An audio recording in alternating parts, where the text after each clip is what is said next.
Transmitindo.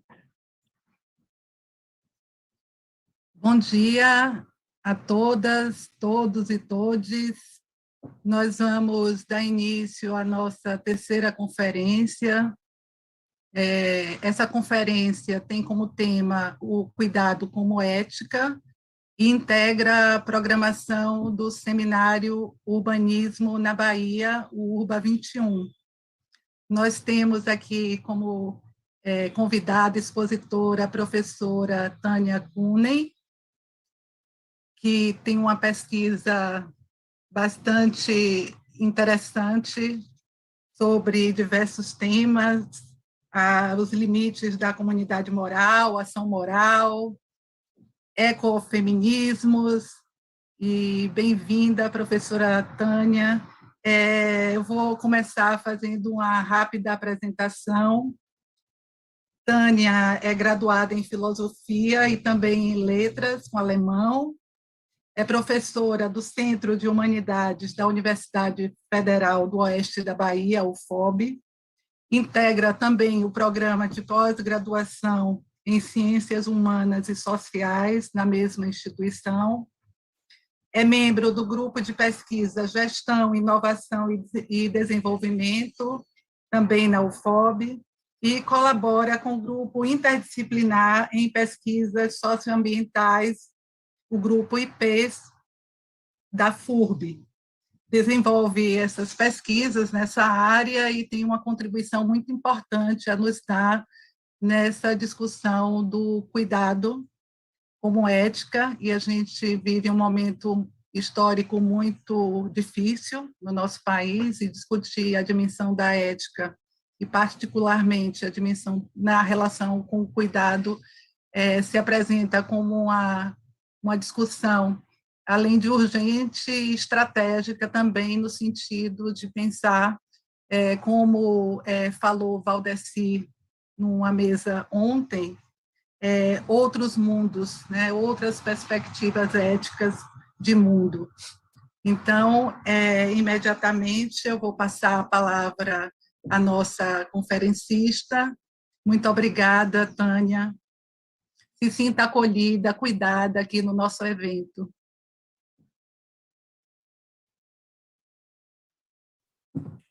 Obrigada, Liana, pela apresentação. Gostaria de saudar também a todas as pessoas que estão nos acompanhando. Então, bom dia a todos, todas e todes, nesse momento, mais um momento virtual, né, da nossa vida, algo que se tornou parte das nossas relações, uma nova forma de pensar as relações, as interdependências, né, as interrelações, num momento cheio de desafios, né. Gostaria de agradecer também pelo convite da professora Ana Fernandes, em nome da comissão organizadora do evento.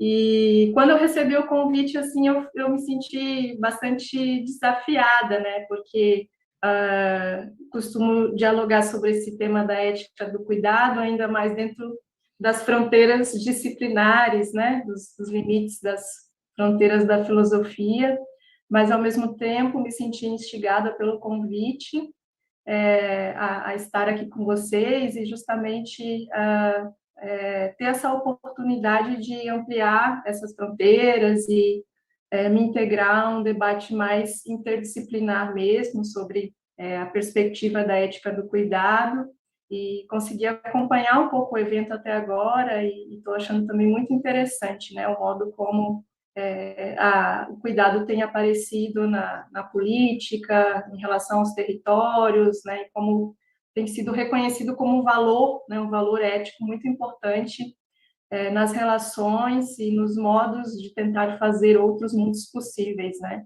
outros mundos mais acolhedores, né, cidades mais esperançosas, né, esperançadas, como traz o próprio evento.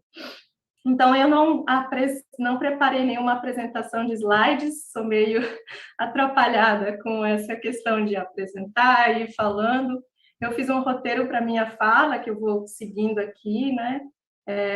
E também vou tentar ficar um pouco atenta a essa questão do tempo, né? Então, eu estruturei a minha fala em 4 momentos. No primeiro momento, eu vou falar um pouco mais sobre o que é a ética do cuidado, né, o surgimento dela, alguns dos elementos e características que ela apresenta, em contraposição a outras formas de pensar a ética. No segundo momento, eu vou falar algo que eu tenho trabalhado nas minhas pesquisas, que é a ideia de que uma ética do cuidado ela é complementar a uma noção de ética de justiça, de princípios e de direitos, né? Então, não há uma oposição entre cuidado e direitos ou entre cuidado e princípios éticos. Num terceiro momento, eu vou procurar dialogar um pouco com as contribuições das autoras ecofeministas também para pensar o cuidado para além da esfera humana, e acho isso interessante também para nós pensarmos o espaço das cidades, né, a urbanização, porque as cidades, elas não são feitas só de seres humanos, né? Nós também convivemos com outras espécies nesses espaços, né? Então, também precisamos pensar a cidade como um espaço acolhedor e de cuidado para outros seres vivos, né? Sejam eles outras espécies de animais, de plantas, com os quais nós interagimos, né? E nos interrelacionamos também nos espaços urbanizados. Por fim, então, tentar pensar em que medida a gente pode tomar o cuidado como um aspecto, um valor importante para a gente pensar na construção de outras cidades, de outros espaços urbanos, né, que sejam acolhedores para a diversidade de seres humanos e também para os seres não humanos, né? E aí, em termos éticos, isso traz uma demanda, né, individual para cada um de nós, né? O cuidado só é possível se nós, enquanto indivíduos, né, indivíduos morais, indivíduos capazes de agir moralmente, reconhecemos a importância e o valor do cuidado, e com isso tornemos o cuidado uma prática importante nas nossas vidas, né? Então, se a gente fala do cuidado enquanto política, a gente está pensando muito a questão do Estado, das políticas públicas, né, seja no nível mais micro ou mais macro, muito a questão do coletivo. Se a gente fala da ética, a gente tem que pensar o cuidado também nessa questão coletiva da política, porque as duas coisas não estão separadas, a ética e a política, elas estão interligadas, mas a gente também precisa falar do indivíduo enquanto aquele que é o agente do cuidado, né? Aquele que coloca esse cuidado em prática no mundo, né? Se cada um de nós não for capaz de cuidar de si, cuidar dos outros, uma ética do cuidado, ela se torna inviável, né? E o cuidado enquanto política, consequentemente, também, né? Então, passando a esse primeiro ponto da minha fala, o que seria, né, uma ética do cuidado, a que ela se propõe, de onde ela vem, né? A ética do cuidado, ela surge desde um contexto dos estudos feministas, né? Ela tem como referência importante a publicação em 1982 do livro In a Different Voice, da Carol Gilligan, que é uma psicóloga, né? Estudou o desenvolvimento moral humano, e ela se coloca como um tipo de ética feminista, né? Por várias razões. O primeiro ponto que nós podemos apontar é que há uma preocupação da ética do cuidado de superar o patriarcado, o machismo e as suas formas de dominação, subjugação e exploração das mulheres, né? Uma vez que, historicamente, esse modo de ordenação hierárquica do patriarcado, por meio dos filósofos, né, e das teorias tradicionais da moralidade, disse que as mulheres seriam seres inferiores moralmente, né? Então, a ética do cuidado, ela vem questionar esse pressuposto arraigado da história da filosofia moral. O segundo ponto que faz com que a gente possa dizer que a ética do cuidado ela tem características feministas é que ela requer a superação da desigualdade de gênero, ou uma distribuição desigual de poder entre os gêneros, né? Incluindo, então, uma distribuição desigual dos trabalhos de cuidado também na esfera doméstica, né? Então, a Marilyn Friedman, uma das autoras da ética do cuidado, vai falar sobre a importância de desmoralizar os gêneros, né? Então, não mais separar os gêneros a partir de papéis morais relacionados ao cuidado onde um gênero tem sempre maior responsabilidade de cuidar e o outro tem o privilégio do descuido, né? Então, isso é uma fonte de injustiça na sociedade. Um terceiro ponto ainda que podemos associar com a ética do cuidado e nos permite perceber que ela tem uma preocupação feminista, né? Ela questiona certos valores presentes nas teorias morais tradicionais, que são considerados historicamente elementos que compõem o masculino, né? Então, razão, autonomia, independência, autossuficiência, né? São elementos que vão aparecer como características das nossas concepções éticas, né? Então, agir racionalmente, agir de forma autônoma, agir de modo autossuficiente, né? Agir de maneira imparcial, ser capaz de seguir princípios, de respeitar direitos. Todas essas noções são muito características de uma certa abordagem histórica de grande relevância na discussão da filosofia moral. E a ética do cuidado, então, vem dizer, bom, essas coisas são importantes, mas não são suficientes, né? Nem sempre a imparcialidade vai ser o valor ideal, né? Nem sempre nós vamos agir a partir de uma ideia de independência, né? Todos nós somos dependentes de outras pessoas em maior ou menor medida, né? Então, ainda em relação ao contexto de surgimento, né, dessa perspectiva da ética do cuidado, nós podemos também dizer, então, que há uma crítica às teorias do desenvolvimento moral que valorizam apenas um certo tipo de abordagem dos problemas morais, que seria essa abordagem tradicional, então, limitada por noções de justiça, princípios e direitos, que é o que a Carol Gilligan chama da voz tradicional da moralidade, né? E é o que acabou dando origem também a um debate chamado Gilligan versus Kolber, né? Então, conforme esse debate, haveria uma certa dualidade entre o cuidado e a justiça e os direitos. Mas, como eu vou tentar explicar um pouco mais à frente, essa dualidade, na verdade, não faz muito sentido, né? E também, então, a ética do cuidado surge, né, em razão da desvalorização histórica do cuidado e a sua atribuição às mulheres. E aí eu gostaria de reforçar, como nós temos visto também, né, desde ontem, a gente precisa aqui distinguir as mulheres em diferentes grupos, né? Nem todas as mulheres são igualmente responsáveis pelas tarefas do cuidado. Nós temos uma sobrecarga de mulheres de certas classes sociais e também racializadas, né, em relação a essa função desvalorizada e relegada a sujeitos de menor valor e, por isso, também excluída das teorias morais. Então, em termos mais propositivos, a ética do cuidado, ela trouxe à tona a experiência moral de muitas mulheres, sobretudo no campo do privado, e, então, há problemas, né? A ética do cuidado nos permite ver isso, que há problemas e questões morais do campo do privado com as quais as mulheres historicamente se depararam e que não ganharam atenção suficiente no âmbito das teorias morais, né? Então, nesse sentido, à medida que a experiência do cuidado das mulheres é trazida à tona, a gente precisa repensar e reconfigurar a própria abordagem da filosofia moral.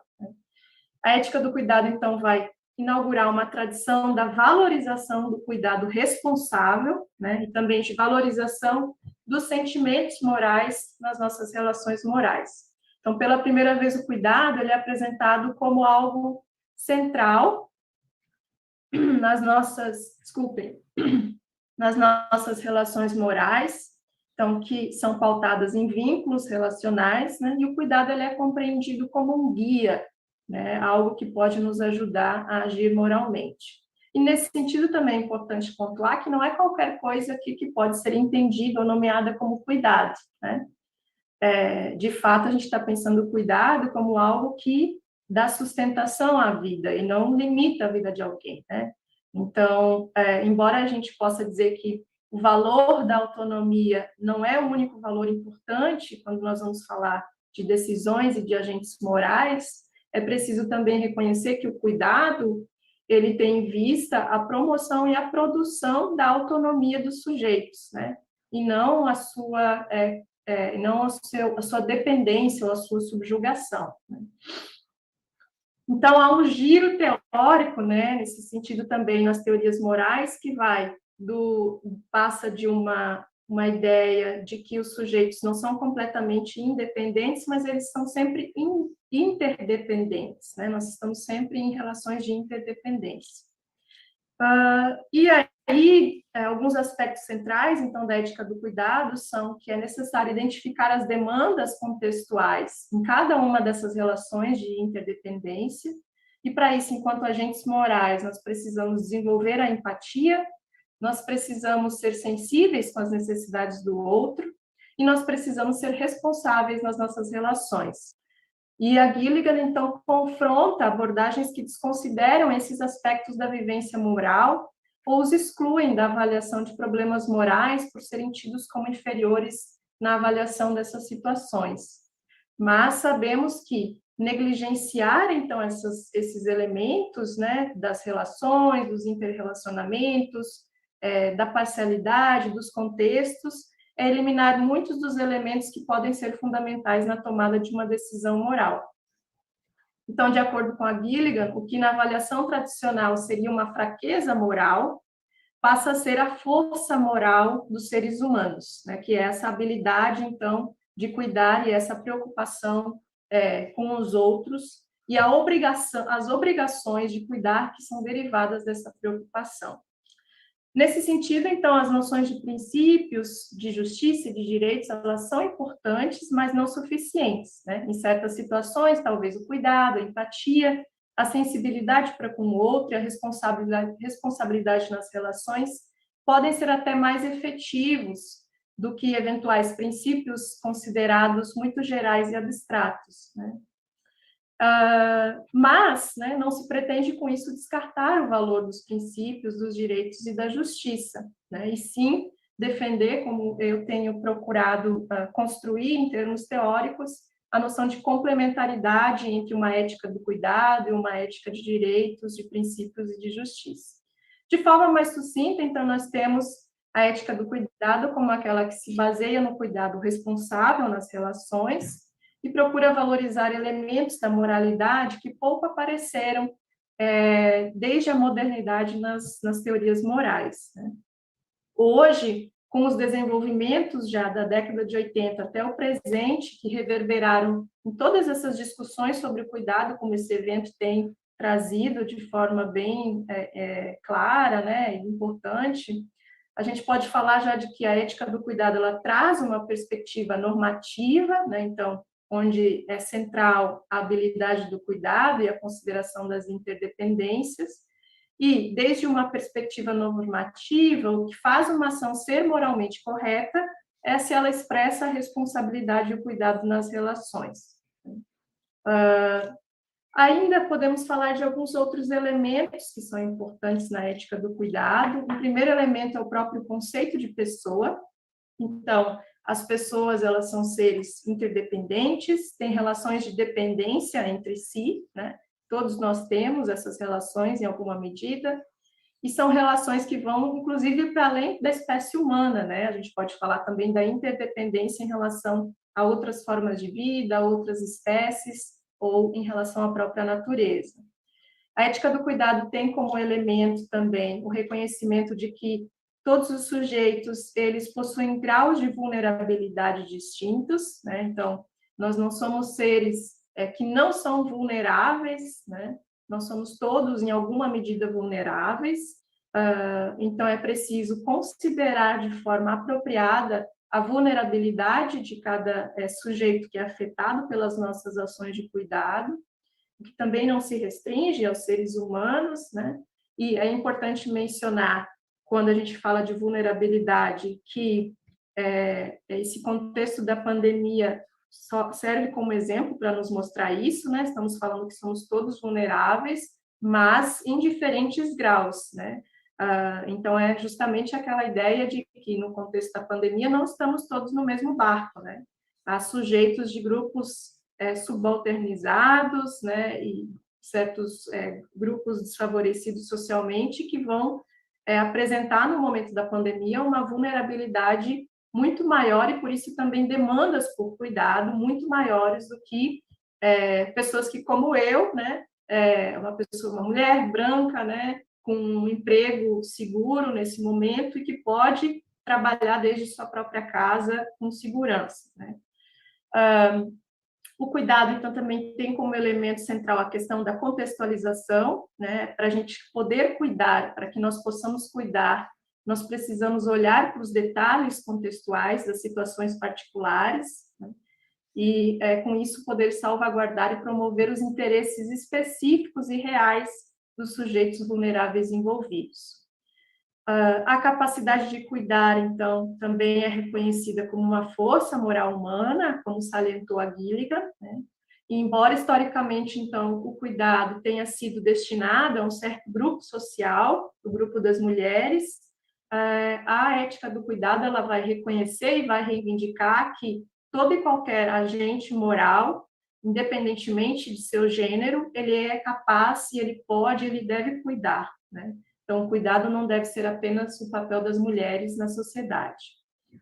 E, por fim, um último elemento central da ética do cuidado é a ideia da responsabilidade ativa, né? O que isso quer dizer? Que cada um de nós, enquanto agente moral que pode desenvolver a habilidade do cuidado, que pode cuidar, deve assumir responsabilidades pelo bem-estar do outro, para além das obrigações socialmente determinadas, né? Então, temos o compromisso de nos tornarmos competentes para agir de forma adequada diante das demandas do cuidado. Então, o que isso quer dizer? Um pai, por exemplo, que paga a pensão para o filho, ele está exercendo a sua obrigação socialmente determinada. Mas isso é suficiente para dizer que ele está cuidando, né? Que ele está assumindo uma responsabilidade ativa? Não é, né? Então, assumir uma responsabilidade ativa de cuidar é ir além justamente daquele papel oficial pré-estabelecido e demandado pela sociedade, né? Geralmente um papel de gênero, né? Cuidar exige romper essas fronteiras dos papéis de gênero, né? O Daniel Engster, que é um autor também que tem trabalhado bastante com o cuidado no campo do político, ele vai nos falar também de 3 virtudes que são associadas ao cuidado. A primeira é a virtude da atenção, né? Então, para eu saber cuidar, eu preciso ter atenção para identificar as necessidades reais do outro e responder a elas. Uma pergunta, né, que pode ser feita no contexto da atenção é: você está precisando de algo, né? Uma segunda virtude seria a capacidade de resposta. Então, é a capacidade de se engajar na relação com o outro para compreender as suas necessidades e responder a elas, bem como monitorar também as respostas do sujeito ao cuidado em relação ao cuidado que ele recebe, né? E, por fim, uma terceira virtude da qual Daniel Engster nos fala é a virtude do respeito. Então, reconhecer que os outros são dignos da nossa atenção e capacidade de resposta, são capazes de entender e expressar suas necessidades, né? E, nesse sentido, então, não se trata da gente, enquanto agente do cuidado, impor as nossas necessidades sobre o outro, mas sim compreender e respeitar as necessidades e a capacidade de expressão do outro sobre as suas próprias necessidades, né? Então, também há um questionamento relacionado a essa virtude do respeito, que é: o que poderia te ajudar a atender suas necessidades? Bom, mas para chegar a esses elementos, a essa configuração normativa, né, de virtudes associada à ética do cuidado, há um percurso em termos históricos que é bastante intenso, é bastante produtivo, né, embora recente, porque iniciou na década de 80 com a Carol Gilligan, mas de lá para cá, então, de fato, a ética do cuidado ela tem sido bastante frutífera, né? Ela tem esse primeiro momento mais de afirmação e valorização do cuidado, né, na década de 80, e passa, então, a se expandir dentro do campo da filosofia feminista, com uma abordagem bastante crítica também, né? Existe o debate sobre em que medida valorizar o cuidado não seria também defender um certo essencialismo em relação ao que é ser mulher, né? Mas, de forma bastante sucinta, as pesquisas da Gilligan, elas apontaram, né, que havia algo que estava sendo deixado de fora das análises do campo da psicologia sobre o desenvolvimento moral humano, porque essas análises eram muito voltadas, né, para a solução de dilemas morais por meio da aplicação de princípios, né, de noções de direito e de justiça, e que deixava de fora, então, as noções de empatia, de cuidado, da manutenção de vínculos, né, da valorização dos interrelacionamentos. Então, nesse primeiro momento, a ética do cuidado se preocupa com esse resgate, né, esse resgate, essa valorização do cuidado. No segundo momento, o cuidado ele passa a ganhar espaço no campo do político, né, que esse evento também reverbera bastante esse segundo momento, né? Então, passou-se a se discutir questões que interferem no núcleo do sistema de gênero, né, que é o espaço doméstico familiar, e nas formas de organização e condução da sociedade. Então, se passou a questionar as injustiças que resultam de uma organização desigual das atividades de cuidado, tanto no espaço doméstico quanto no público. Passou a se explorar, né, a questão dos trabalhos de cuidado, como isso implica também a atribuição de pouco poder político aos cuidadores, em especial às mulheres, de certos grupos sociais, né?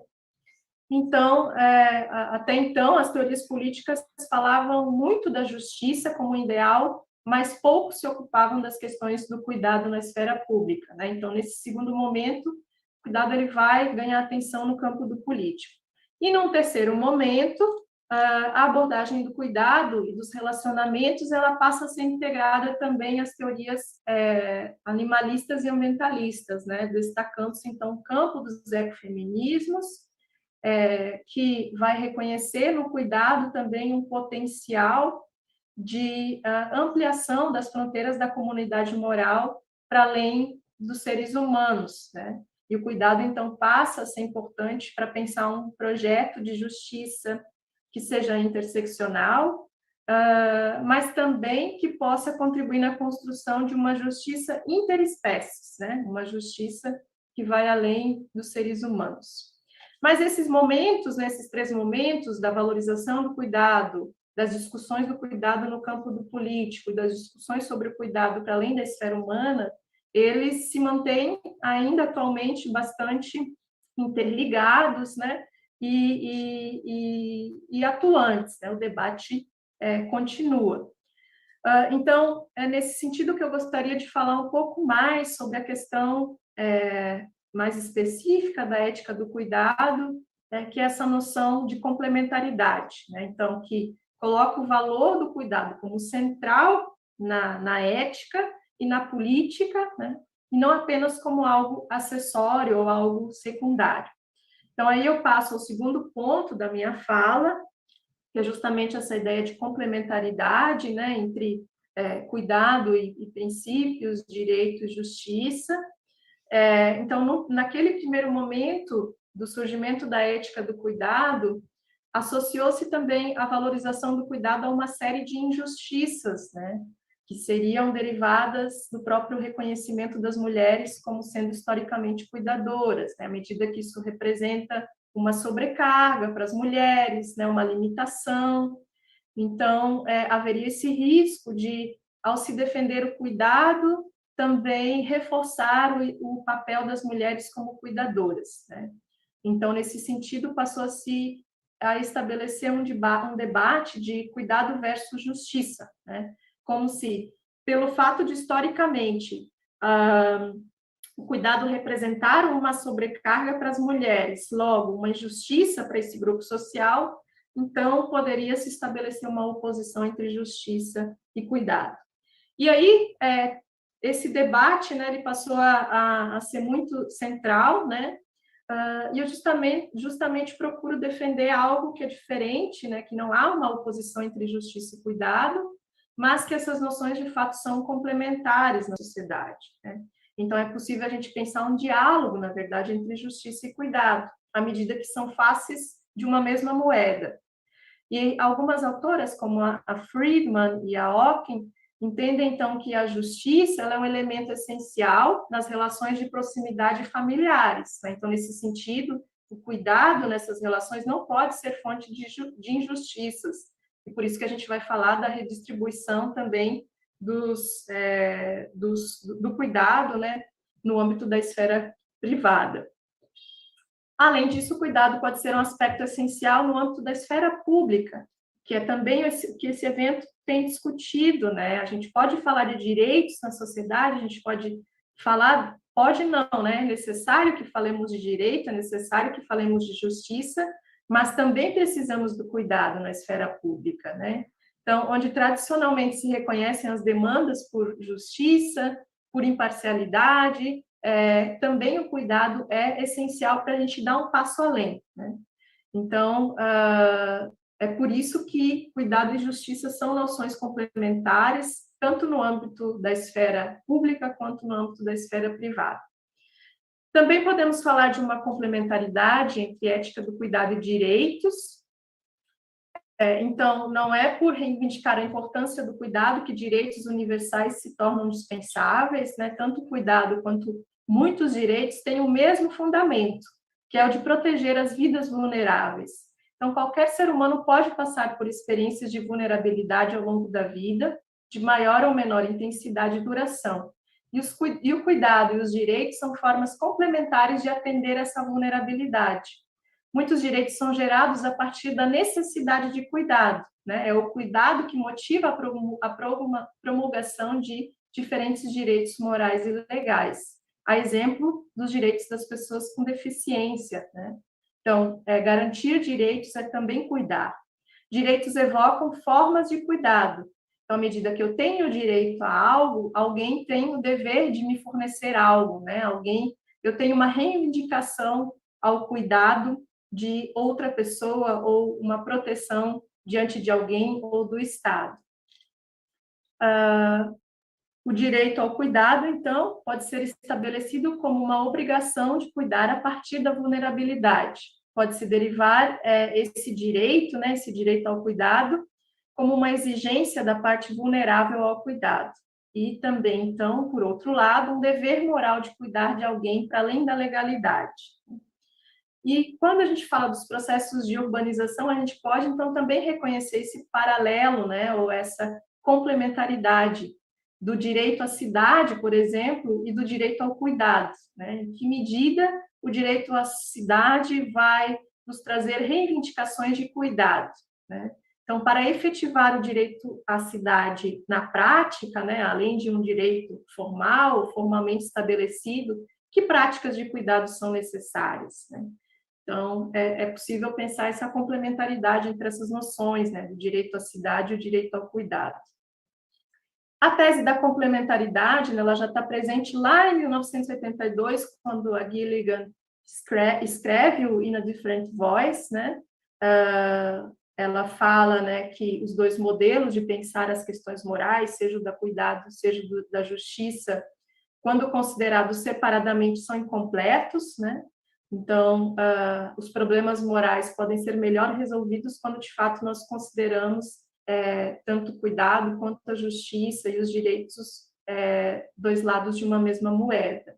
No livro de 2011, Joining the Resistance, claramente a Gilligan pontua a não oposição entre o cuidado e a justiça, então ela faz o que podemos chamar de um giro teórico, muito importante para a superação desse dualismo justiça versus cuidado, à medida que ela passa a entender muito claramente o cuidado como uma característica humana, que historicamente só se permitiu a um grupo dentro dos humanos desenvolver, né? Então, é o patriarcado que torna apenas as mulheres cuidadoras. E, geralmente, mulheres de uma certa classe social e raça assumem esse ônus, né, com mais intensidade, seja na esfera doméstica, ou seja no mercado de trabalho, sendo também mal remuneradas, né, e tendo poucos direitos garantidos em razão dessas funções desvalorizadas de cuidado. Então, a estratégia de Gilligan é romper justamente com os modos tradicionais, masculinos e femininos, de exercer as funções morais e pensar uma sociedade na qual todos possam ser cuidadores, né? Então, essa é a essência, é o aspecto central da tese da complementaridade, né? É reconhecer que homens e mulheres, ou qualquer pessoa de qualquer gênero, né? Podemos falar de múltiplos gêneros, podem compartilhar a integração entre as vozes morais do cuidado e da justiça, e podem, nesse sentido, ser enriquecidos, né, enquanto sujeitos, enquanto agentes morais.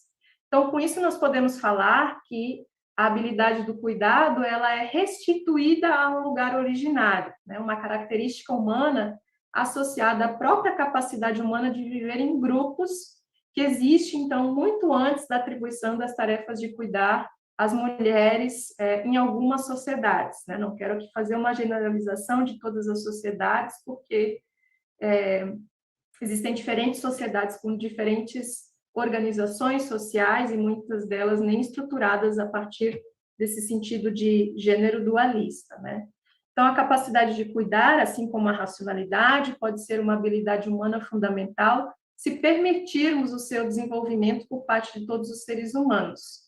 Não somos só racionais, podemos ser sensíveis, empáticos, direcionar nossa atenção para os outros e usarmos isso para a construção de vínculos de interdependência, nos quais nós não exploremos uns aos outros em termos de cuidado. Então, a partir dessa noção de complementaridade, eu também proponho o que eu chamo de um princípio universalizável do cuidado. Então, as ações de cada sujeito devem refletir a habilidade do cuidado responsável para com aqueles que se encontram em relação consigo, atendo-se à singularidade da sua forma de vida e às particularidades da sua situação para a promoção do seu bem-estar. E também, nesse sentido, a partir do princípio universalizável do cuidado, nós podemos, então, falar de uma universalização da prática do cuidado, né? Uma atitude que constitui um requisito essencial, mas sem perder o elemento da particularidade da singularidade. O cuidado se configura de forma particular, dependendo das demandas de cuidado de cada situação. Mas, enquanto uma atitude, uma habilidade, ele pode ser universalizado, né, desenvolvido por todos os agentes morais.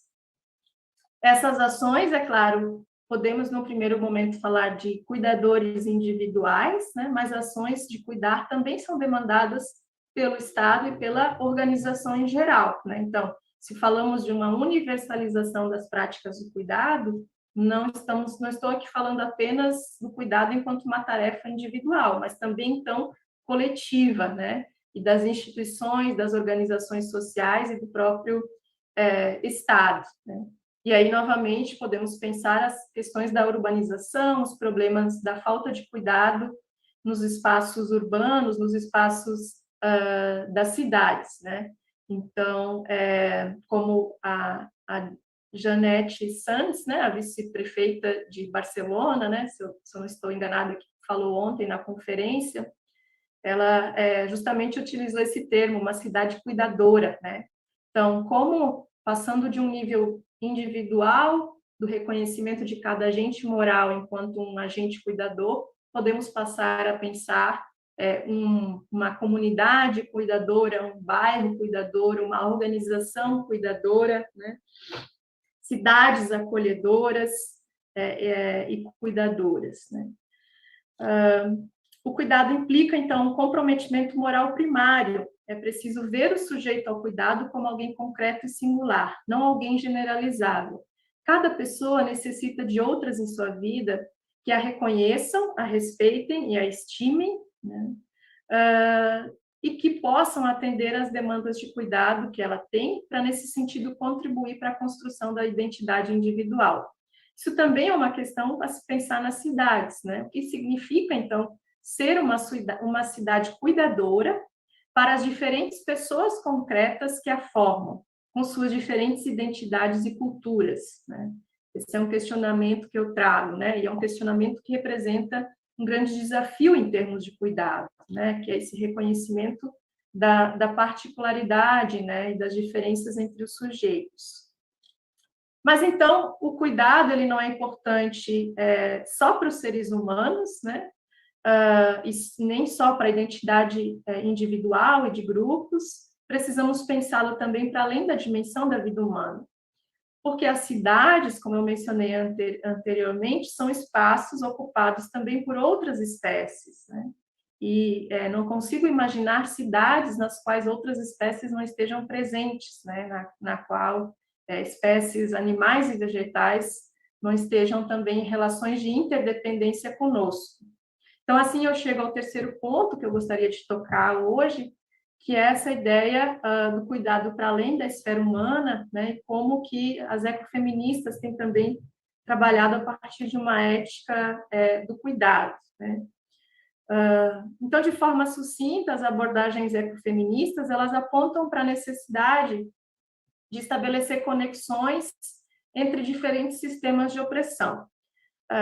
A Greta Gard e a Gruen, elas escrevem que a crise ambiental global em curso é o resultado de sistemas de opressão, o que a Karen Warren também chama de ismos de dominação, que se reforçam mutuamente, a exemplo do racismo, do sexismo, do capacitismo, do classismo, do imperialismo, colonialismo, especismo, heterossexismo, né? Sem querer esgotar todos os ismos possíveis, né? Mas temos vários ismos de dominação, então, que se reforçam mutuamente por meio da configuração como sistemas de opressão de grupos, né? Embora essas categorias elas possam ser conceitualmente segregadas, as ecofeministas sustentam que são melhor compreendidas como campos que se intercruzam em maior ou menor extensão, dependendo do contexto real, para criar, então, um sistema intrincado de opressão.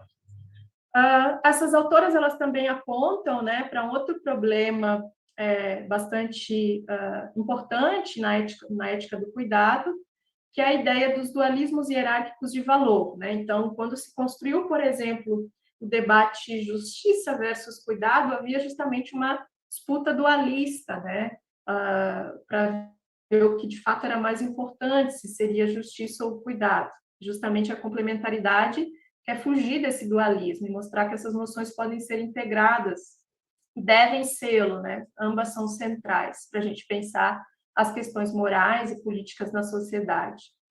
Esses dualismos, então, eles estruturam as relações na sociedade e promovem exclusões. A Val Plumwood escreve que o dualismo é uma forma alienada de diferenciação, na qual o poder interpreta e constrói a diferença em termos de um reino inferior e estranho.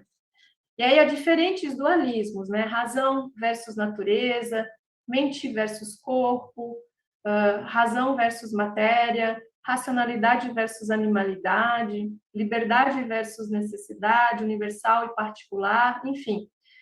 Público versus privado, esse é um dualismo importante também para pensar as questões da cidade e dos processos de urbanização, né? Em que medida precisamos enfrentar também esse dualismo público-privado, quando falamos dos espaços urbanos e das cidades, né? Então, nos dualismos, os pares de cada um dos lados se interrelacionam, né? Todos os que estão de um lado do dualismo são considerados inferiores e sem poder e se distanciam, então, do lado superior. Para as ecofeministas, então, é necessário mostrar as conexões que há entre todos os elementos do lado superior, né? Por exemplo, homem, razão, cultura, imparcialidade, público, né?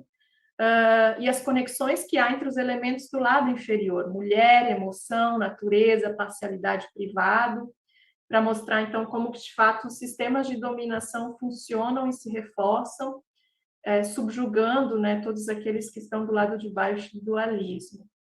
Bom, se os dualismos evidenciam, então, um reforço entre os sistemas de dominação, então, para as ecofeministas, né, é tarefa do próprio feminismo se ocupar de todas as formas de opressão, né, porque não há como acabar com a opressão das mulheres se, ao mesmo tempo, não levarmos em conta a opressão de classe, de raça, de espécie, né, e todas essas que são objeto, né, desses sistemas de dominação que se reforçam.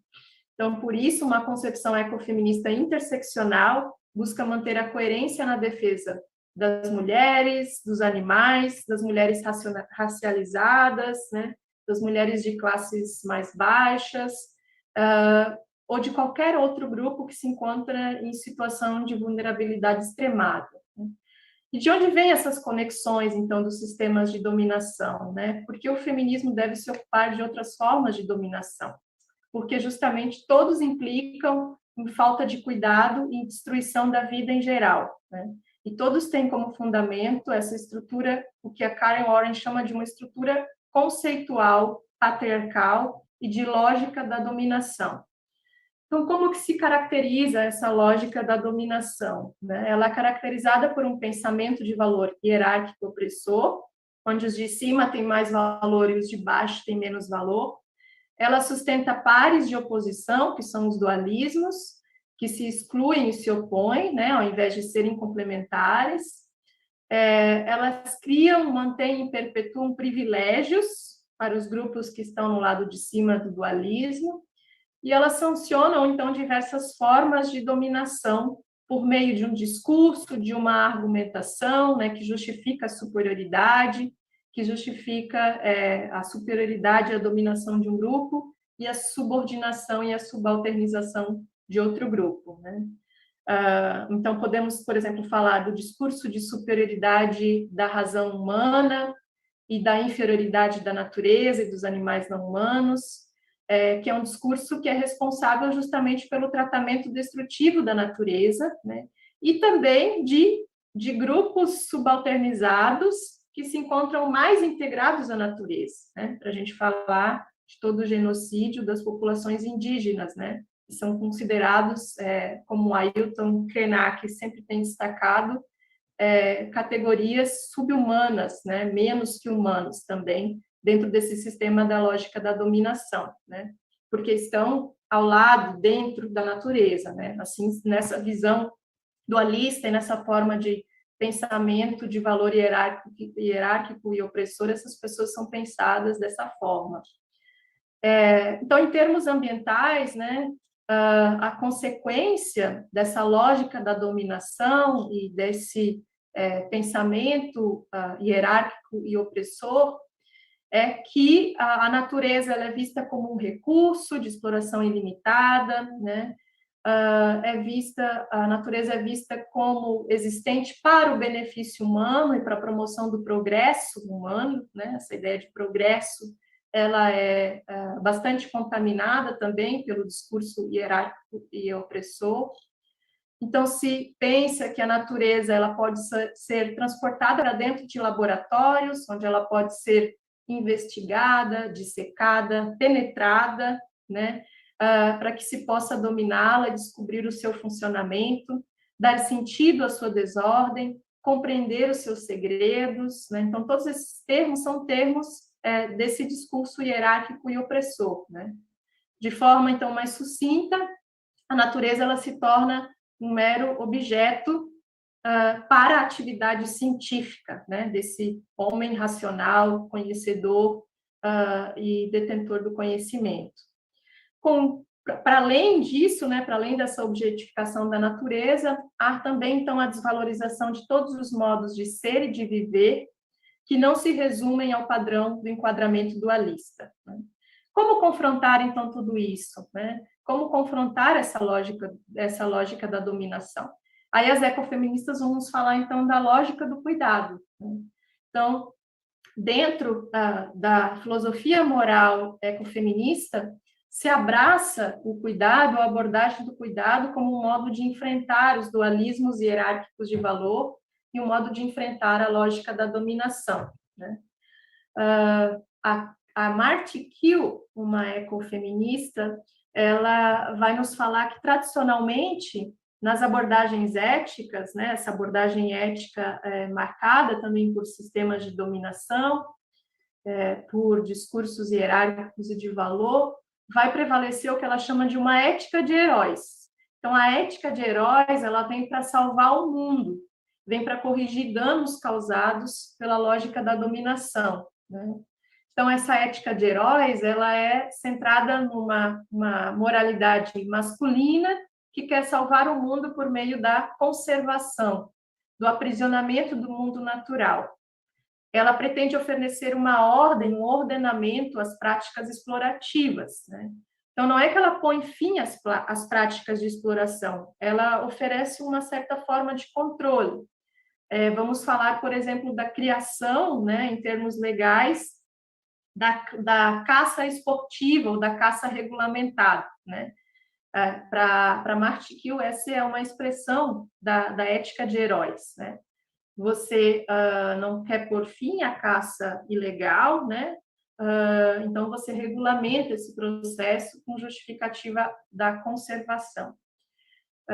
E a Marty Kiel vai dizer que é preciso, então, dentro dessa ética de heróis, né, se compreende que é preciso salvar a vida da natureza para poder continuar dispondo dela dentro da lógica hierárquica dualista, né?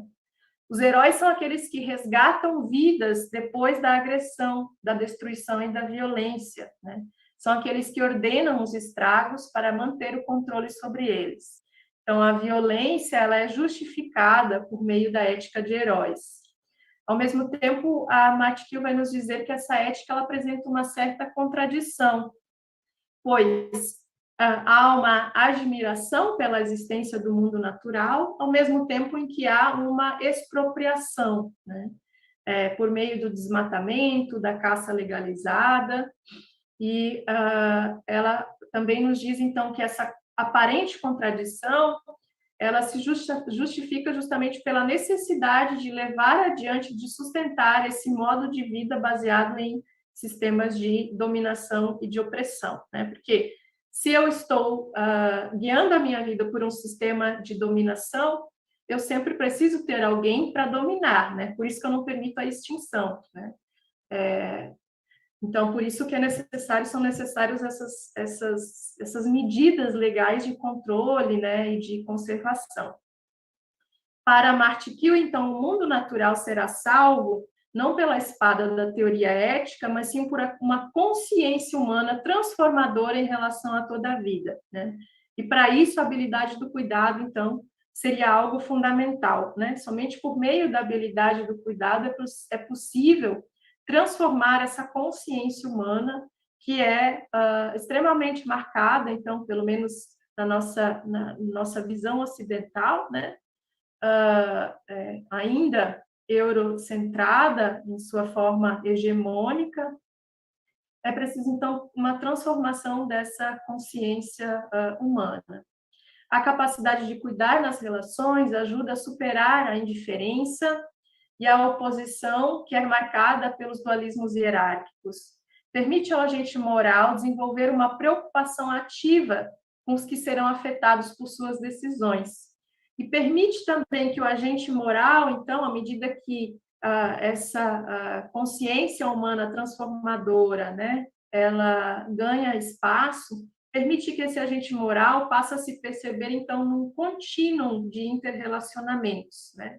Então, nós somos humanos, nós somos urbanos, nós somos cidade, nós somos cultura, mas nós somos animais, né? Nós somos água, nós somos natureza. Então, essa consciência humana transformadora, ela nos permite perceber nesse contínuo de elementos que nos constituem, né? Nós não somos apenas razão, nós somos sentimentos, então, nós somos humanos, mas também somos animais, né? Nós somos racionalidade, mas também somos matéria, somos água, né? Somos natureza, somos cultura e somos natureza. Então, é preciso se compreender como parte de um contínuo. As conexões precisam ser feitas, então, né? Nós precisamos entender que as oposições, elas nos afastam dessa compreensão mais integradora de quem nós somos também enquanto seres humanos, né? E as ecofeministas, então, desenvolvem a concepção da ética do cuidado, né, para além da esfera das relações entre humanos.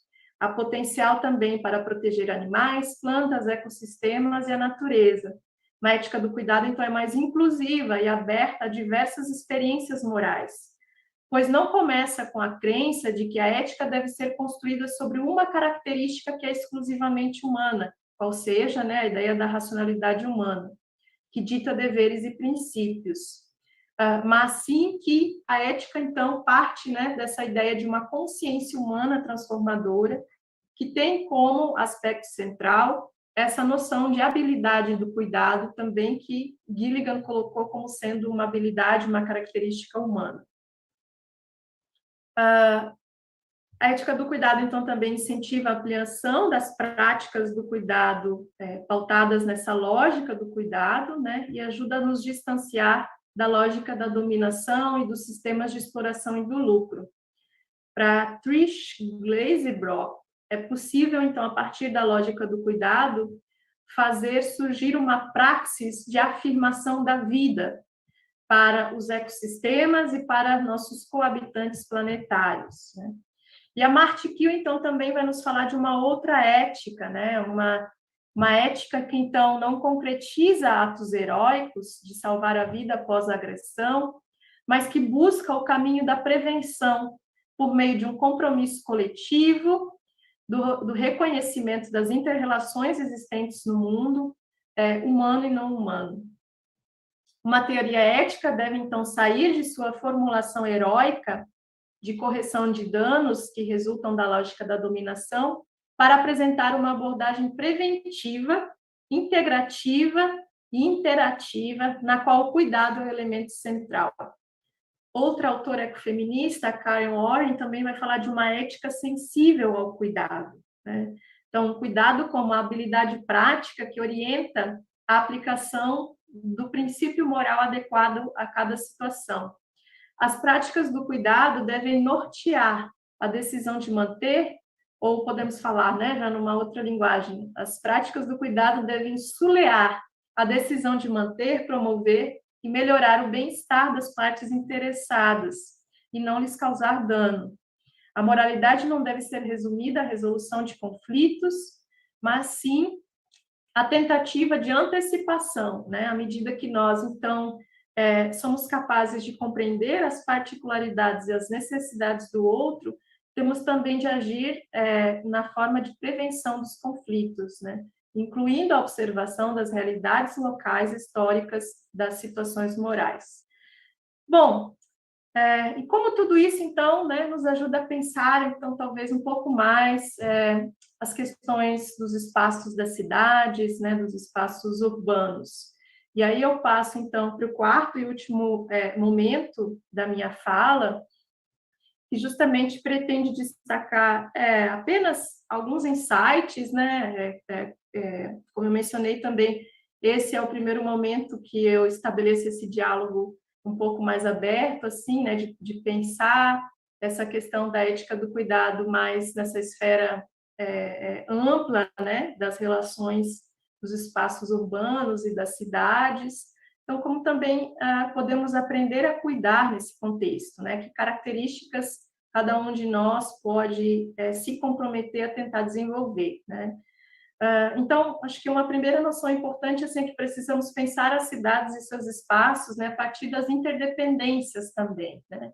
Pensar os espaços das cidades, os espaços urbanos como um contínuo, né? A gente vê muito claramente nas imagens das nossas cidades, né, a segregação, a separação, né, que é justamente um resultado dessa lógica da dominação, né?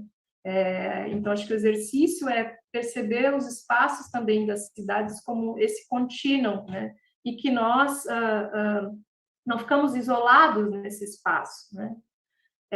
Então, talvez também algo que foi levantado também pela Ana, já na fala de abertura do evento, né, essa preocupação com o enfrentamento da dicotomia do público e do privado, que é uma demanda também para pensar a cidade, né? Cada vez mais a cidade tem restringido, né, esse espaço do público e ampliado os espaços privados, né? Eu acho que essa é uma dicotomia associada, né, à segregação e à exclusão que precisa ser enfrentada conjuntamente, né? Então, nesse sentido, acredito que o cuidado pode nos ajudar, né, de fato, a cultivar e esperançar as cidades, né? Duas contribuições assim um pouco mais específicas sobre o papel do cuidado em relação a esse tema da urbanização também seria de pensar um papel reparador e restaurativo do cuidado nas nossas cidades que estão feridas e doentes, né, pela falta do cuidado. Então, isso envolve várias funções de redução de danos, de compreensão das demandas dos afetados, né, pelos problemas dos processos de urbanização excludente, de maneira singular e específica. Não há aqui como pressupor uma conduta universalista e abstrata, né? Então, ontem ouvimos sobre a experiência de Barcelona, ela pode nos motivar, né, a pensar os espaços locais, porque o universal também não está em oposição ao particular, aquilo que é situacional, né? Mas, por outro lado, precisamos também pensar a partir das nossas demandas locais, né? Conhecer os nossos espaços, né? E buscar neles a fonte de resolução para as nossas situações. Então, é necessário uma aproximação dos sujeitos, dos grupos que sofrem com os prejuízos e os danos de uma cidade doente, né? Compreender a sua realidade, estabelecer e criar relações de confiança e atenção com essas pessoas, para que assim possamos pensar soluções, né?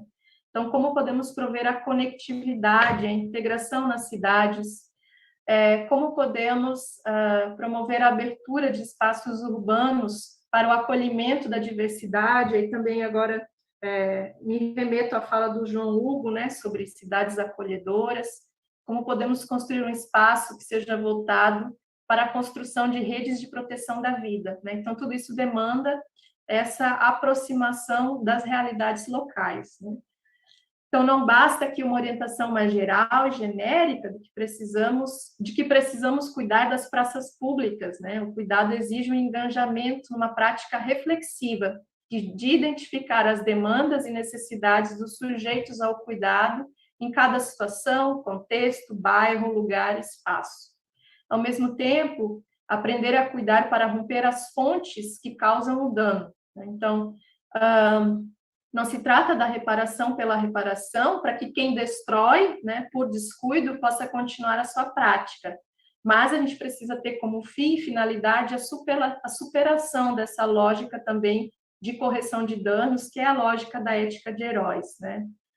Então, podemos também nos questionar sobre isso, como podemos superar a lógica de cidades que segregam, de cidades que separam, que criam espaços de exclusão, né?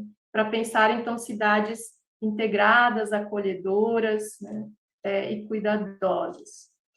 Um segundo tipo de contribuição, então, que podemos pensar a partir da ética do cuidado, né, para essa questão dos espaços das cidades, dos espaços urbanos, é o papel de questionamento no sentido de despertar para a prevenção, né, e enfrentar, então, a lógica da dominação e do descuido.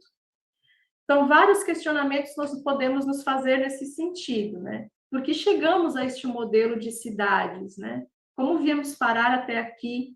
Queremos seguir neste caminho, neste modelo de urbanização excludente, classista, racista, capacitista, que torna as questões ambientais, né, ainda secundárias? Vamos continuar nos preocupando apenas com a correção dos danos, sem nos questionarmos o que nos tem trazido até aqui? Por que escolhemos, né, o asfalto como modelo ideal de construir estrada nos espaços urbanos? Por que escolhemos os carros privados como modelos de circulação nas cidades? Então, tudo isso é resultado da prevalência da lógica da dominação, né, que impossibilita a percepção das interconexões, né? Tudo é fragmentado, fracionado, dividido nas cidades. Nossas sociedades, nossas cidades possuem também uma estrutura dualista e hierárquica. Elas não se preocupam, né, com a prevenção de desastres, né? A gente vê as questões, como também então as questões ambientais, né, refletem nesses espaços urbanizados, né? A gente vê as enxurradas, as enchentes, né? Isso tende cada vez mais a se acentuar com as mudanças climáticas também, né, o aquecimento global. Então, não há, de fato, uma preocupação com a prevenção dessas situações nos espaços das cidades. Ao contrário, né, somos regidos ainda por uma lógica da provocação de desastres, pelo descuido, porque há pessoas, né, há aqueles que ainda lucram com isso, né? E o Leonardo Boff, também, que é um teólogo brasileiro, que tem escrito bastante sobre o cuidado, ele justamente explora as consequências da falta de cuidado, né? que é a degradação, a destruição da vida e da natureza, da vida humana e da natureza, a exposição da vulnerabilidade, a desumanização. Então, ainda seguimos o paradigma do descuido, né, na gestão pública em geral, mas hoje na gestão federal, né, no âmbito federal, isso tem se acentuado cada vez mais, né? Então, se espera os problemas aparecerem para depois resolver. E quando há, né, iniciativas de resolução. Então, tudo isso faz parte dessa lógica do descuido, da dominação, que precisa ser, de fato, enfrentada, né, de forma muito direta.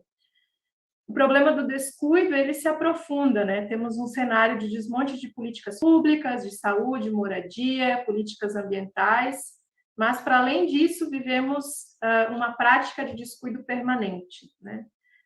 Então, o cuidado como elemento da ética se mostra mais necessário quando identificamos a destruição que resulta desse descuido e dessa falta de cuidado, né? Acho que a pandemia, ela mostra exatamente isso, né? O quanto cuidado é necessário, né?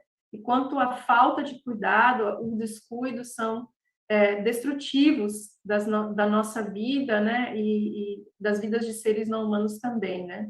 Então, nesse contexto do paradigma da falta de cuidado, nós, apesar disso, né, conseguimos encontrar estratégias e redes de resistência, né, que representam essas tentativas de manter o cuidado ativo, né, representam essas tentativas de cultivar cidades. Então, várias dessas falas também que têm sido feitas nesse evento, né, trazem essas estratégias, né, essas estratégias de pensar o cuidado nos espaços das cidades, né? Então, nesse sentido, o caráter das relações deve ser preventivo, né? Devemos nos preocupar em antecedermos aos danos, reverter a lógica do descuido e da dominação para caminharmos para uma lógica de cuidado. E aí vem o questionamento, novamente, como podemos pensar as cidades para proteger e fazer florescer a vida em comum para os diferentes indivíduos e suas necessidades, né? Então, ambos os papéis de reparador e restaurador, mas também o de despertar para a prevenção, dependem de um agente moral, né? Qualquer que seja o seu gênero, que ele possa aprender a cuidar. E como vamos aprender a cuidar, né? Então, aí eu vou para os encaminhamentos finais da minha fala. Uma primeira, então, pré-condição a ser satisfeita é essa ideia dessa consciência transformadora que a Marthe Kiel traz, né? De reconhecer-se como um sujeito vulnerável em relações de interdependência. Somos assim, e assim são todas as formas de vida, né? Então, devemos nos afastar de um desejo de invulnerabilidade, né? De achar que existe alguma condição que possa nos tornar invulnerável. Além disso, precisamos, então, nesse contexto, superar a perspectiva hierárquica da separação e formação de binômios de exclusão, né? E ver-se no contínuo das formas de vida, perceber a rede de interconexões e a vulnerabilidade mais ou menos intensas que se apresentam. Mas é preciso reconhecer, né? Se estamos falando da interseccionalidade, né? É preciso reconhecer que a intersecção torna certos grupos mais vulneráveis do que outros, né? Não estamos todos no mesmo barco da vulnerabilidade, né? Então, alguns de nós têm muito mais proteção e cuidado do que outros. Uma segunda, então, característica, né, ou elemento que é fundamental para nos desenvolvermos enquanto agentes cuidadores, é a necessidade de desenvolver e valorizar a empatia, a atenção amorosa voltada para o outro, a partir do reconhecimento da interdependência, e isso é necessário, então, para que possamos reivindicar também práticas educativas que promovam o desenvolvimento da empatia voltada para o outro, seja esse outro igual ou diverso em seu formato, né? Tanto quanto práticas educativas que nos estimulem em termos de sujeitos autônomos, né? Então, a nossa formação, ela precisa passar por isso, né? Nós precisamos ser formados para sermos sujeitos autônomos, mas também para sermos sujeitos cuidadores. Então, o cuidado ele não pode depender da caridade de alguns, né? Ele é uma demanda que se impõe sobre todos e cada um de nós. Um outro elemento, então, para a gente se inspirar nessa ideia de como podemos nos tornar sujeitos cuidadores, eu trago aqui a Nel Nodens, né, que fala sobre as nossas melhores lembranças de sermos cuidados. Não teríamos chegado até aqui se não tivéssemos sido cuidados por diferentes pessoas, né, em diferentes momentos da nossa vida. E aqueles que não chegaram bem até aqui é porque faltou cuidado necessário, né? Então, precisamos de espaços familiares adequados ao cuidado, políticas de Estado para garantir, suprir demandas de cuidado essenciais. A Marti Kiel escreve num texto, né, o seguinte questionamento: você pode imaginar um Departamento Federal de Cuidado ao lado do Departamento Federal da Justiça? Né, o que isso implicaria para nós também em termos de sociedade, né? Aprender a cuidar também pode ser feito por meio do olhar e da observação dos próprios grupos mais vulneráveis. Acho que muitas experiências nesse sentido foram trazidas, estão sendo trazidas para o evento, né? Como nós podemos aprender com o conhecimento que vem de baixo, né? Aí a gente está falando dos saberes locais, né? Das epistemologias do Sul, saberes que fogem dessa concepção dualista e hierárquica de mundo, né? Saberes que fogem, que criam fraturas na lógica da dominação, né? Então, há muitos espaços de resistência e redes de cuidado nas comunidades mais fragilizadas pelo abandono do Estado. São elas que desenvolvem um conhecimento e habilidades para cuidar a partir de seus territórios e espaços, né? Então, precisamos, para aprender a cuidar, também olhar e aprender com essas pessoas, né? Podemos também, enquanto agentes do cuidado, combater as práticas de descuido, combater a lógica da dominação, né? Então, a Marti Kiel também escreve que o cuidado, ele se torna um modo de vida, um modo de consciência que nos convida a sermos responsáveis, né? A desenvolver a atividade de responder por meio de uma atenção preventiva às necessidades do outro.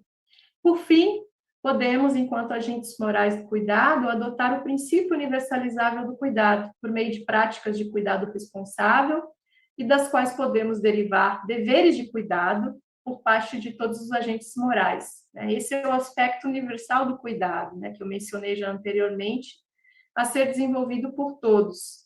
Então, podemos reconhecer que temos um dever de cultivar práticas de sustentação e afirmação de todas as formas de vida. E, para isso, devemos estar atentos aos contextos e às demandas singulares de cuidado. Essa é a nossa tarefa, né?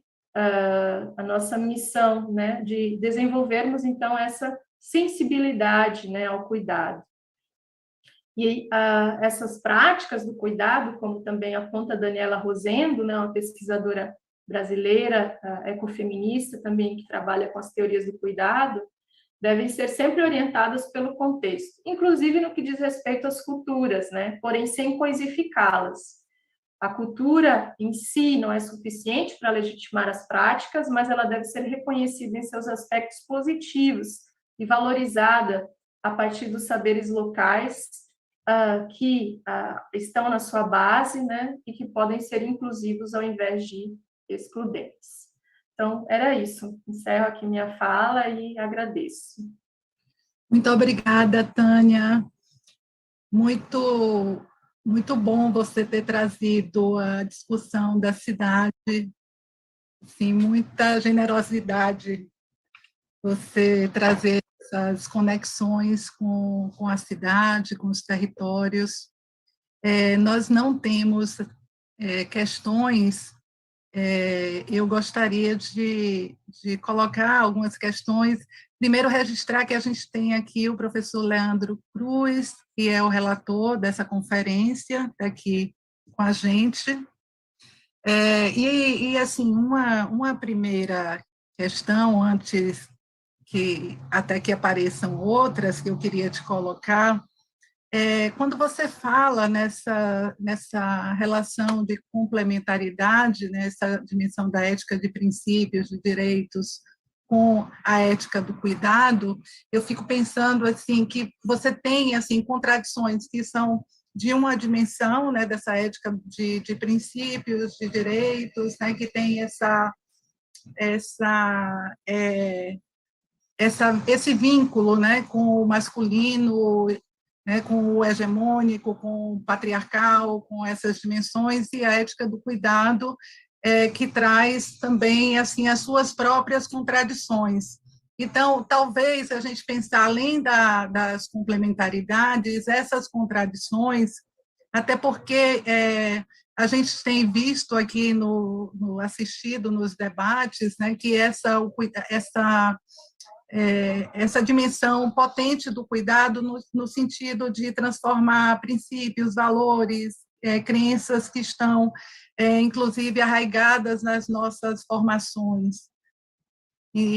Assim, eu penso que trabalhar essas contradições talvez seja e perceber e trazer à tona essas contradições talvez seja um caminho, e a partir do cuidado, porque, como você diz, o cuidado traz essa questão relacional e também contextual, então talvez o cuidado seja esse espaço dessa potência entre aspas, contaminar e um pouco questionar essa lógica hegemônica, né, que preside a ética de princípios de direitos. Essa é uma questão. Uma outra, quando você falou, né, nas abordagens ecofeministas, assim, uma questão, quer dizer, tem várias abordagens, até porque vem, né, no plural, né? Então, tem também, né, acredito, né, não sou especialista, mas que tem um debate, ou alguns debates que se dão, né, nesse campo dos estudos, né, ecofeministas.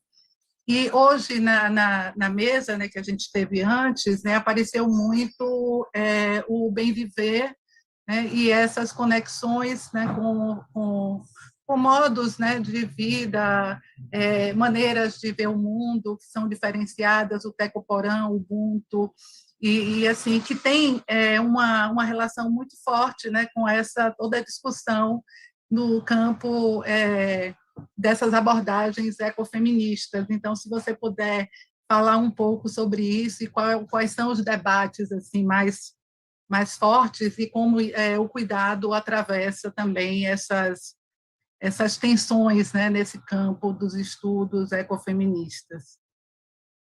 Eu não sei se Leandro tem alguma questão também, quer entrar nesse debate. Então, Tânia, por favor, se você puder comentar um pouco sobre essa. Obrigada, Liana. Muito importante você trazer, né, essa questão das contradições, né, porque se a gente olha para a nossa história, a linguagem de direitos, por exemplo, ela é de fato controversa, né, ao mesmo tempo que ela é usada para garantir alguma proteção, ela também é usada para promover exclusões, né. Por outro lado, nesse nosso modelo de sociedade, ela se torna necessária, né? Então, muitos grupos garantem proteções sociais porque reivindicam direitos, né, junto ao Estado. Então, talvez, Liana, a gente possa falar mesmo de uma complementaridade, mas pensando no modelo de sociedade que ainda temos, né? Mas que talvez possamos construir um outro modelo de sociedade onde essa complementaridade, de fato, seja superada, né? À medida que há no cuidado, como você bem traz, e aí eu concordo, também esse potencial de transformação, né? De própria compreensão, transformação da própria compreensão da linguagem dos direitos, da justiça e da ética, né? Então, quando eu falo da ideia de complementaridade, eu estou pensando, de fato, numa sociedade que ainda é guiada, né, por essa forma dualista e hierárquica, e pensar a complementaridade é reivindicar um espaço central para o cuidado. Mas que, à medida que esse espaço central para o cuidado nesse modelo de sociedade ele é alcançado, né, que esse cuidado ele possa ampliar o seu espaço e aí também transformar, né, essa sociedade, né? Então, de fato, pensar no futuro, a gente pode construir uma sociedade que não seja patriarcal, racista, né, e onde estão presentes esses versos ismos de dominação, né? Então, é nesse sentido que talvez sim há uma contradição, a gente pode pensar uma certa a existência de algumas contradições a partir dessa tentativa de pensar a complementaridade, mas acho que ela é uma tentativa que ela é situada nesse momento presente, né? Onde o objetivo central é garantir essa valorização do cuidado, das práticas do cuidado, né? Garantir que ele integre, de fato, os nossos modos de ser e os nossos modos de fazer a sociedade, para que em um outro momento, de fato, essa complementaridade ela possa ser superposta, né? Superada, garantindo talvez uma prevalência, né? Como vai ser essa sociedade, a gente não sabe, né? Mas a gente tem desejos e sonhos ideais em relação ao futuro, né? Que ela possa ser, de fato, uma sociedade voltada para a proteção da vida, para a sustentação das formas de vida, das identidades sociais, né, de grupos, de forma com igualdade e equidade, né? E aí, nesse sentido, talvez outras linguagens, né, ou a gente tem a transformação de algumas linguagens, né, como a de princípios, a de direitos, né? Então, nesse sentido, sim, né, temos esse ideal também, né, bastante filosófico ainda, né, mas temos. Sobre os ecofeminismos, existe de fato, né, essa integração, essa tentativa de pensar essas noções como a noção de bem viver, né, ainda, assim, eu tenho um certo limite em relação a pensar estudar os ecofeminismos no Sul, né? A minha formação, ela também ainda é uma formação eurocêntrica, então eu comecei, na verdade, lendo as ecofeministas do Norte global, mas percebi que elas, de fato, não dão conta de muita das nossas questões, né? Há uma preocupação muito central nas ecofeministas do Norte com a questão do patriarcado. E se a gente olha para as experiências, né, de comunidades tradicionais do Sul global, né, aos povos originários, a questão colonial ela precisa também ser considerada, né? Então, os ecofeminismos do Norte eles dão pouco espaço para essas questões coloniais, né? E aí acho que há um grande potencial nessas ideias, como a ideia do bem viver, né, para transformar também o campo dos ecofeminismos, né? Já podemos encontrar algo nesse sentido com a própria Vandana Shiva, né, a indiana, que tem trabalhado bastante com a ideia de uma economia de subsistência, né, como uma nova forma de organização social e de proteção dos povos do sul global, né? E ela vai falar também da importância da necessidade de descolonizar o norte, né? O norte precisa perceber que o sul não é um fardo, mas sim que o sul garante o sustento do norte, né? Então, o norte precisa se descolonizar e precisa enfrentar o seu próprio consumismo e entender que o padrão de vida que se mantém no norte global não é um padrão possível, né, para todas as pessoas. Então, é preciso que o norte se desacelere em termos econômicos, né, e todas essas questões. Mas, enfim, a Vandana Shiva, né, ela vai falar muito também das experiências das mulheres indianas, né, a partir do conhecimento que elas produzem sobre os ciclos de vida da natureza, dos alimentos, o quanto o trabalho das mulheres é fundamental para garantir o sustento, né, a segurança e a autonomia alimentar no sul global, e com as experiências também dos povos do sul, né, a noção de bem viver, a gente tem todos esses elementos também como fundamentais, né? Então, um reconhecimento, uma valorização de outras cosmologias que não são sustentadas, né, nos dualismos hierárquicos de valor.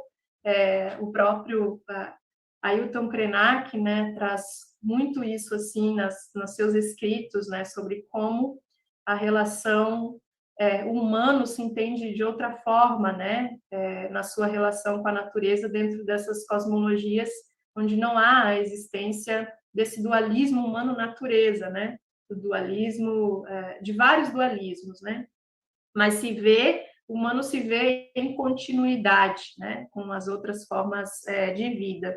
Então, esses modos de vida, modos de ser, de viver, e essa ideia do bem viver, acho que são muito potentes para a gente, de fato, pensar ecofeminismos no sul global, né?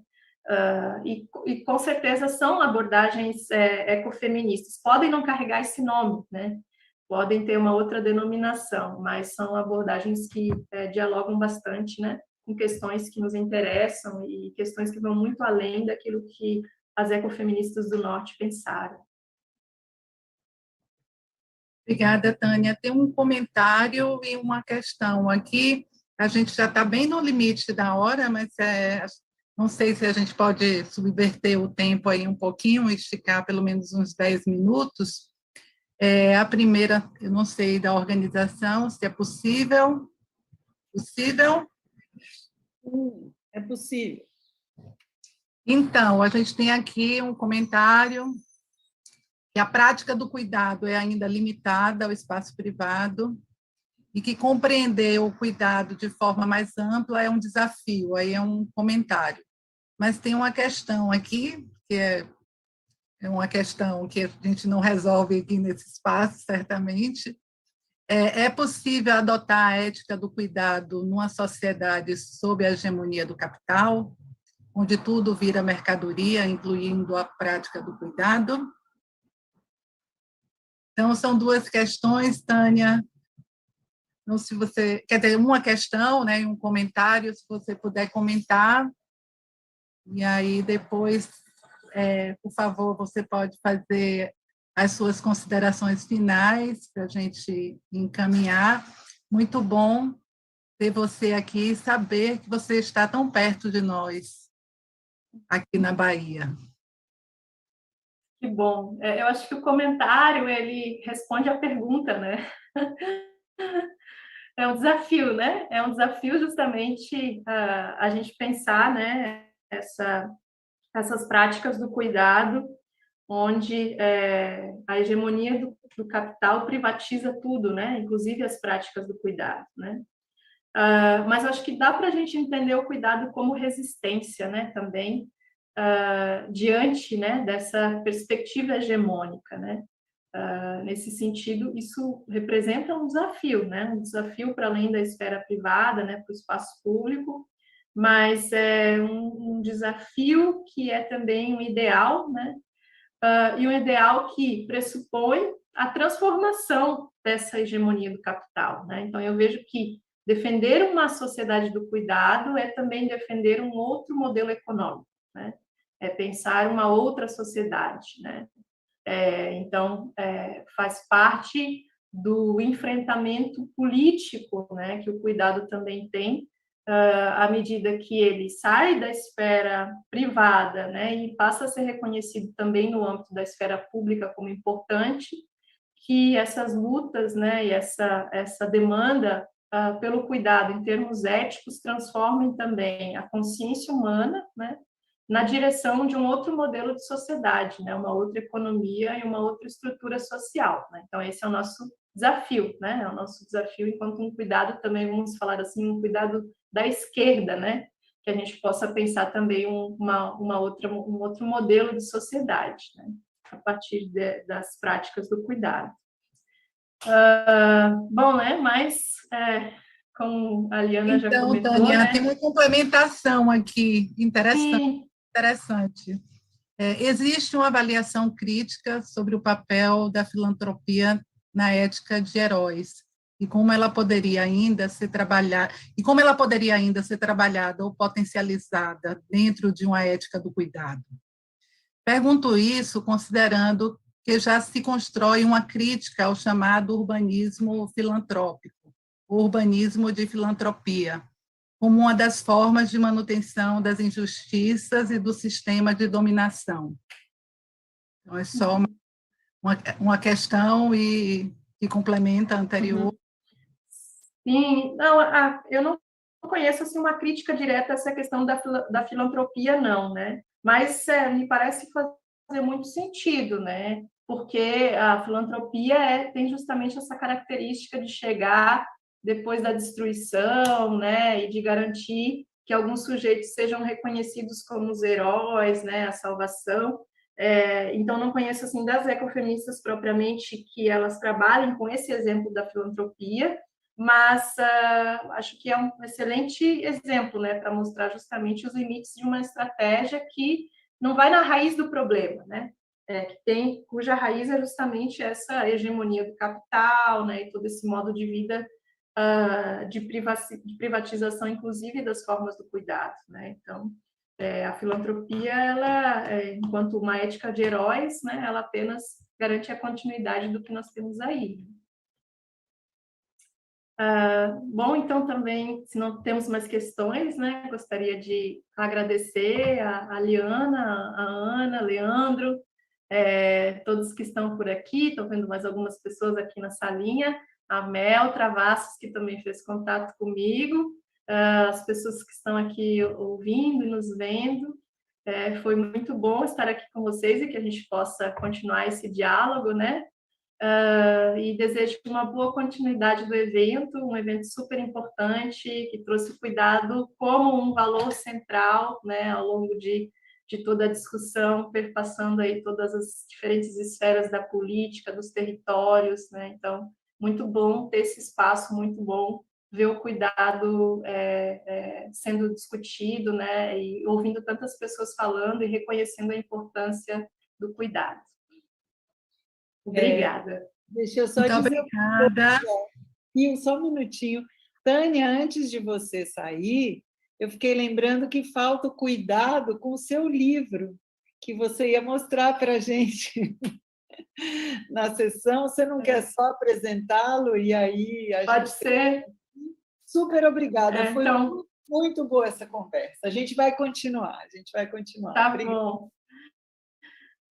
Então, vou aproveitar e fazer aqui uma propaganda do meu livro, né, que é recém-lançado. Vocês encontram uma versão em e-book no site da FGV. Ele foi publicado pela editora da UFSC, né, é uma versão da tese, né, um trabalho adaptado da tese de doutorado, mas que está aí agora no mundo, né? Então, o título é Ética do Cuidado, Diálogos Necessários para a Igualdade de Gênero, onde eu trabalho, né, de forma mais detalhada, um pouco disso que eu apresentei aqui hoje para vocês, buscando trazer para o Brasil, né, esse debate no campo mais filosófico sobre a ética do cuidado, né? Então, convido a todos, né, para, se puderem, né, comprar.